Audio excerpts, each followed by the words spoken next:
Hi, I'm Michelle Gallen. I'm the author of Big Girl, Small Town. It's my debut novel. It was shortlisted for the Costa Book Award, for an Irish Book Award, Kid O'Brien Award, and the Comedy Women in Print Award as well. So it's done spectacularly well for a book that took 13 years to find a publisher. And the book is set in a fictional small town in Northern Ireland, right on the border, and the protagonist is a kind of unlikely hero. It's a woman called Magella. She's 27. She's overweight. She doesn't have any friends. She doesn't have a boyfriend. She works in a local chipper like 6 days a week, so she doesn't really have much of a life. But she's kind of compelling. Magella is an undiagnosed autistic woman, and how she sees the world around her is slightly askew to how everybody else sees it. She has a really quirky, interesting take on the small town in which she's grown up in. Magella lives with her mother, who's alcohol dependent, who's a bit of a weapon actually as well. She's not really all that nice to Magella, but Magella is her carer. And Magella's grandmother has just died after being brutally assaulted in her caravan up at the border road. And this is quite a mystery. And the whole town of Achibogi, the small town that Magella lives in, is just aflame with gossip. Everyone wants to know who attacked her grandmother and why. And Magella herself is not that interested. Magella would be perfectly happy if everyone would just leave her alone, let her get back to her life in the chipper, let her get back to her normal, quiet, sort of invisible life. But that's not happening. And the murder of Magella's grandmother kind of reignited all the gossip around the disappearance of her father.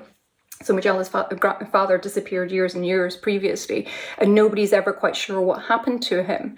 So the book kind of goes over 1 week in Magella's life, 6 days in the chipper, 1 day off and a night in a pub. And it really kind of explores things that I'm personally quite obsessed with, small towns, the way that they're full of love and hate and gossip and intrigue and secrets and lies, sort of like just huge dramas happening in these very small spaces.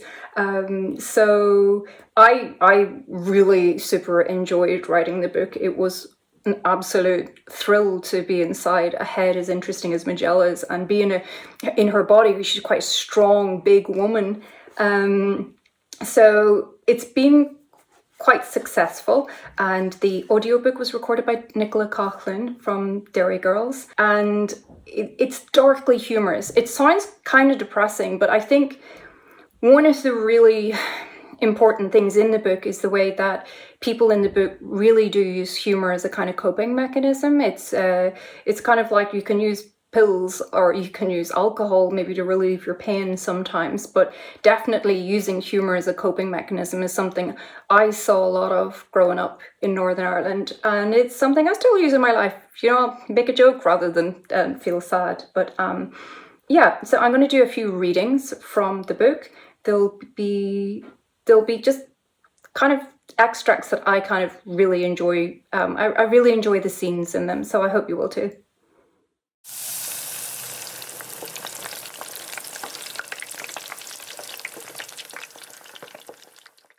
So in this first extract, Magella is in the chipper, where she does, in fairness, spend a lot of her time, and she's frying a few chips up, which she does a lot of the time, and Marty's gossiping, which he does a lot of the time. But I just think it's a really good introduction to kind of like Magella's job, the chipper itself, and the sort of characters who keep coming into chippers. And I am a huge fan of chippers. I think pubs are really interesting, but people don't always go into a pub unless maybe they want to drink, whereas you go into a chipper when you're hungry, but everybody gets hungry. You can have 4-year-old kids lined up beside 80-year-old granddads. So I think chippers are just this kind of really warm, fascinating space that you can go into. And it's kind of magic, right? You walk in with some money and you say, hey, make me my dinner, and somebody makes you your dinner, and then you walk out with food. That's pretty impressive. But I've always loved chippers, and I've always loved this idea that you can just rub shoulders with anyone, and the kind of heat and the warmth and the light of them. And I also love fish and chips. So this extract is going to be set in the chipper.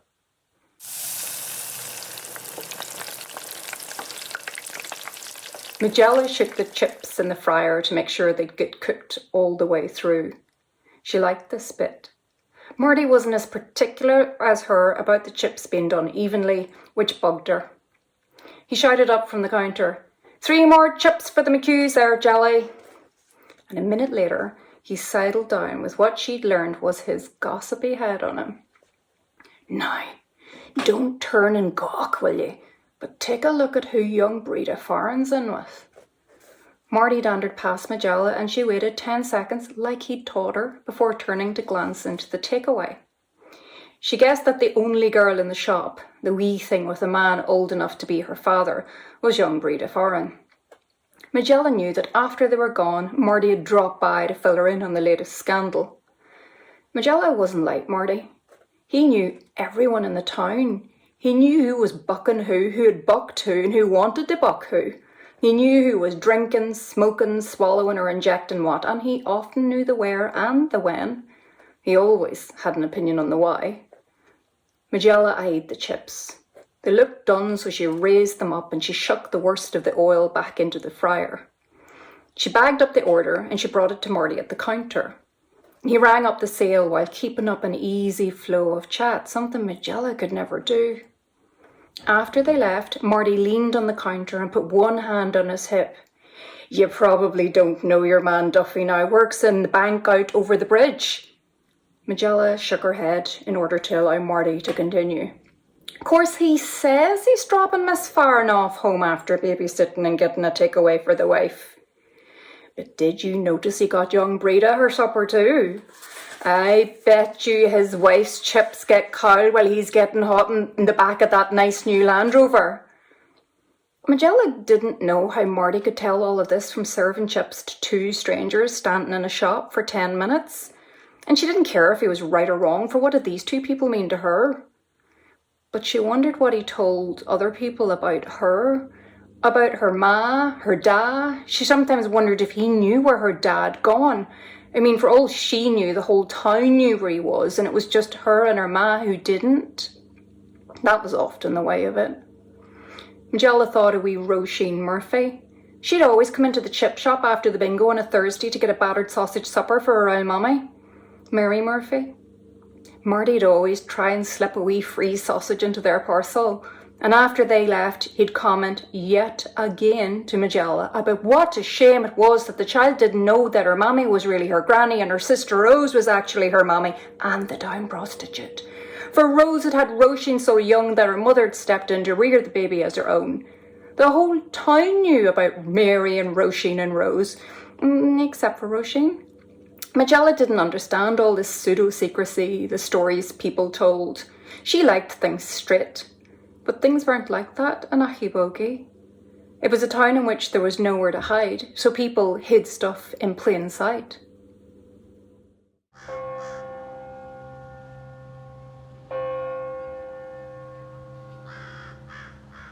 In this extract, Magella's remembering her granny's wake, which happened the week before. She wasn't a huge fan of either the wake or the funeral. She didn't find much comfort in it. But I do think the interesting thing here is that she actually does have someone to mourn, and there's the ritual of the wake, of you've got the funeral rites. And so in a way, Magella is actually able to process some of her grief for her grandmother, unlike her father, who has simply disappeared. She suspects he's dead, but she doesn't actually know for sure. She's experiencing what is called ambiguous grief. And ambiguous grief is particularly hard for people because we find it very hard to really, really believe someone is dead until we can see them in front of us. So in this, Magella is at her aunt's house where her grandmother's coffin is going to be removed. At 10 o'clock, Magella was called into her Aunt Marie's wee front bedroom to say goodbye to her granny before the undertakers fixed the coffin lid. Magella knew there was nothing to fix, and they were going to screw the lid down, but she didn't understand why that was something that they wouldn't do in front of them. She could imagine banging nails into a coffin would be a painful experience, like with the noise, the violence of it, but screws were a different story. Magella felt There was something satisfying about screwing in screws. She liked the feel of a thread catching when she turned the screw by hand. She loved inserting the screwdriver into the head of a screw and then rhythmically turning the knob of metal until it closed up tight. Majella had far rather screw down her granny's coffin lid than do what she was expected to do before they closed it. She watched her Aunt Marie go to the coffin and kiss the corpse's forehead, touching the bruised cheeks with her hand before stepping back, tears streaming down her face. Her ma was next in the hierarchy. Majella could tell by the step of her that she was conscious of all the eyes on the room on her. She watched her ma let a few tears slip before she too kissed the corpse's head. Then it was Majella's turn. She'd felt huge and awkward in the small room, and when she stepped towards the coffin, she took a reddener. She didn't want to kiss her granny's waxy forehead. She couldn't look at her sunken cheeks and the sealed tight shut eyes, the bruise-stained face under the cleister of makeup. Instead, she'd stretched out her hand and touched her granny's hands. These were wrapped in her second best pair of rosary beads. When she touched the cold flesh, her stomach turned. All the same, she'd kept her hand there, counting to 10 with her eyes closed, just to make it look like there was something, anything, happening in her head. Then she'd taken her hand back and blessed herself lightly, trying not to touch any part of her body with the feeling of her cold flesh. When she'd followed her ma and aunt to the front door of the wee house, the crowd outside rustled and readied itself. Smokers took a last drag on their fags before dropping their butts into the mud. Someone blew their nose noisily. A few people straightened ties and others tightened scarves. The BBC camera crew moved in for a better angle as the murmur died to a hush. This was what everyone had been waiting for. Majella blinked in the cold sunlight. She hadn't been to many funerals. She wasn't really sure of what she was supposed to do, and she felt like an amateur surrounded by seasoned pros. A flail of wind whipped through the crowd, causing people to pull their coats up around them and push collars up around their cheeks. There was a movement from inside, and Majella caught sight of the coffin being manoeuvred around the tight corner at the front of the house. The undertakers, awkward but sure of themselves, got the coffin out without scuffing the paintwork. At the doorstep, 4 men, neighbours they were, came forward and hoisted her granny onto their shoulders. They clasped their hands around each other's shoulders, steadied themselves, waiting for the priest's last blessing. Father Travers started into the prayers, sprinkling holy water over the coffin and mourners as he went, and a splatter of holy water hit Majella in the face, and she wiped it away real quick for fear that anyone would think that she's crying. Father Travers moved off, and the men shouldered the coffin down the garden path. Her aunt and ma set off after the slow-moving coffin. Majella followed, feeling the heat of the crowd closing in behind her.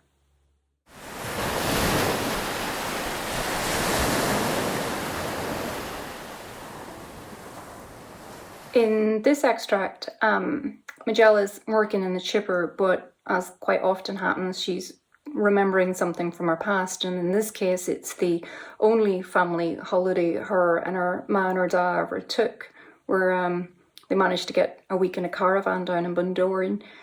So it's one of the lovely memories that Majella has, that she looks back on from time to time, but that has her and her ma and her da.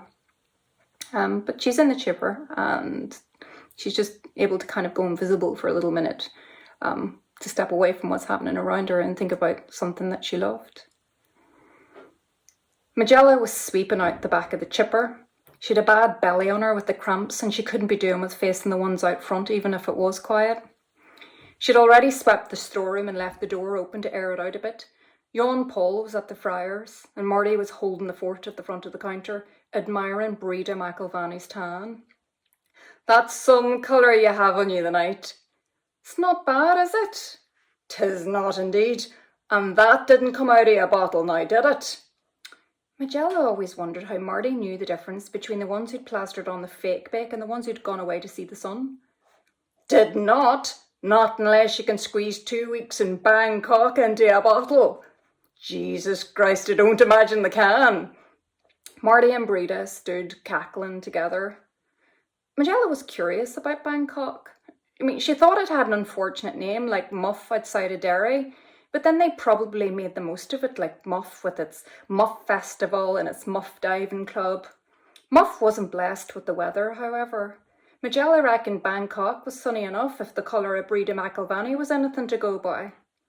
Holidays had gone pure mad in recent years, with everyone flying off to all arts and parts at all times of the year. When she was wee, they did little beyond get the odd day at Bundoran during the 2 weeks when everyone who worked for the factory got given their holidays.